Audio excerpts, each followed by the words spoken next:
Assalamualaikum warahmatullahi wabarakatuh. Halo semuanya, sebelumnya saya Marcelina, mahasiswi semester 6 program studi manajemen dakwah. Tujuan pembuatan video kali ini adalah untuk memenuhi tugas UAS teknik lobby dan negosiasi. Yes! Pernah nggak sih kalian ngerasa pas lagi negosiasi atau meyakinkan orang lain, kata-kata kalian itu udah tersusun rapi banget, argumennya udah logis banget, tapi kok lawan bicara kita kayaknya masih ragu ya? Atau sebaliknya, baru aja kita masuk ke ruangan, suasananya langsung terasa klik dan hangat. Nah, rahasianya seringkali bukan pada apa yang kita katakan, melainkan bagaimana tubuh kita mengatakannya.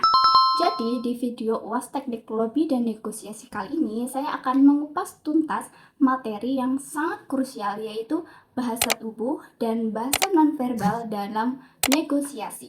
Sebelum kita masuk ke taktik praktisnya, kita harus tahu dulu kenapa aspek nonverbal ini jadi game changer. Menurut riset terkenal dari Profesor Albert Mehrabian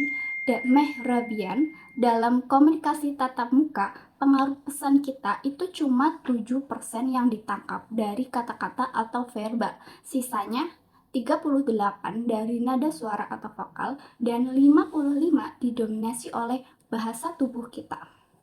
Dalam dunia lobby dan negosiasi, bahasa nonverbal adalah instrumen utama untuk membangun dua hal, yaitu kredibilitas dan kepercayaan. Lobby itu kan sifatnya pendekatan informal untuk membangun hubungan jangka panjang. Kalau bahasa tubuh kita di awal udah kaku atau defensif, proses mencairkan suasana atau ice breaking bisa gagal total, bahkan sebelum negosiasi resmi dimulai. Masuk ke bagian 1, yaitu kunci bahasa tubuh terbuka. Nah, sekarang kita bedah 3 poin utama yang wajib kita kuasai sebagai negosiator. Yang pertama ada kontak mata. Kontak mata yang pas menunjukkan kita fokus, menghargai, dan jujur. Aturan mainnya, jaga kontak mata sekitar 60-70% dari durasi obrolan. Jangan melotot terus-terusan karena bikin lawan bicara terintimidasi. Tapi jangan juga sering nunduk atau lihat HP, karena itu sinyal kalau diri kita itu bosen atau kurang percaya diri. Yang kedua ada ekspresi wajah dan senyuman.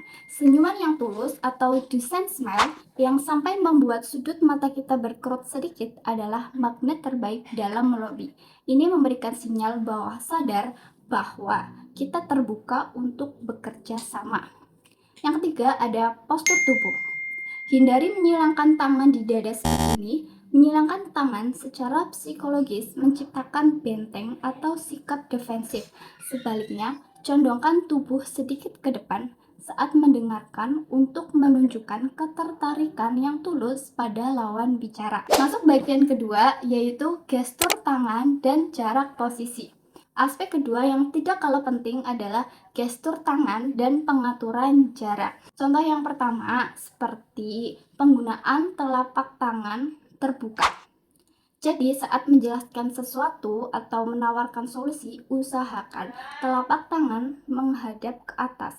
Secara psikologis, ini menandakan keterbukaan, kejujuran, dan ketiadaan ancaman.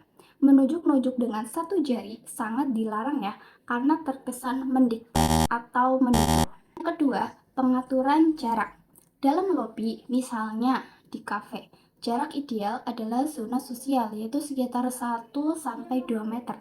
Jangan terlalu dekat sampai masuk ke zona intim mereka, karena itu bikin risih. Tapi jangan terlalu jauh juga sampai kita harus berbicara dengan berteriak. Masuk yang ketiga, yaitu teknik mirroring. Disclaimer, ini teknik lobby tingkat tinggi, meniru gerakan tubuh lawan bicara secara halus dan natural. Misal, kalau mereka mengubah posisi duduk jadi agak santai, beberapa saat kemudian kita juga melakukannya. Hal ini bisa menciptakan rasa nyaman dan kedekatan emosional secara instan.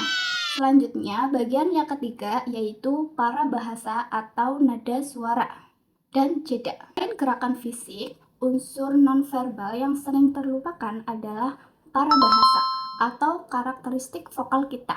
Ini mencakup nada suara, artikulasi, dan kecepatan dalam berbicara.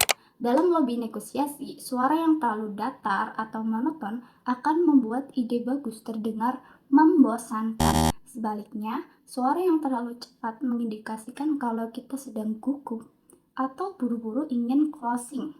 Negosiator yang handal tahu kapan harus menggunakan teknik jeda atau biasa disebut dengan the power of pause.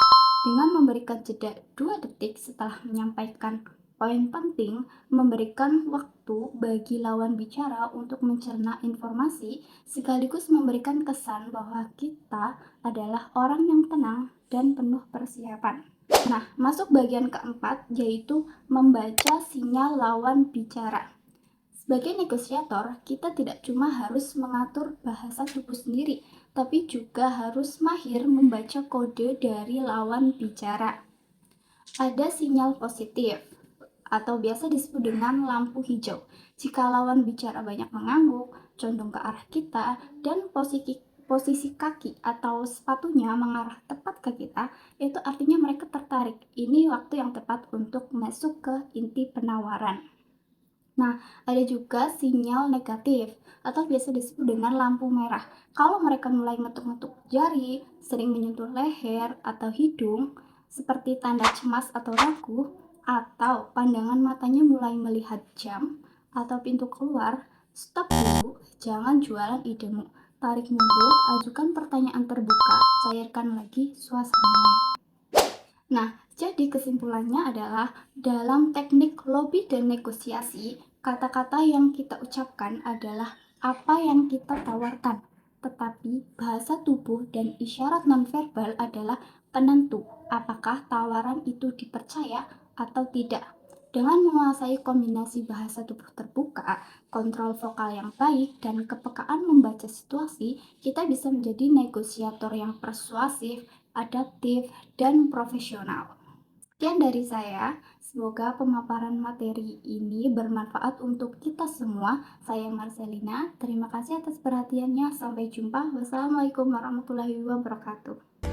I somehow see what's beautiful.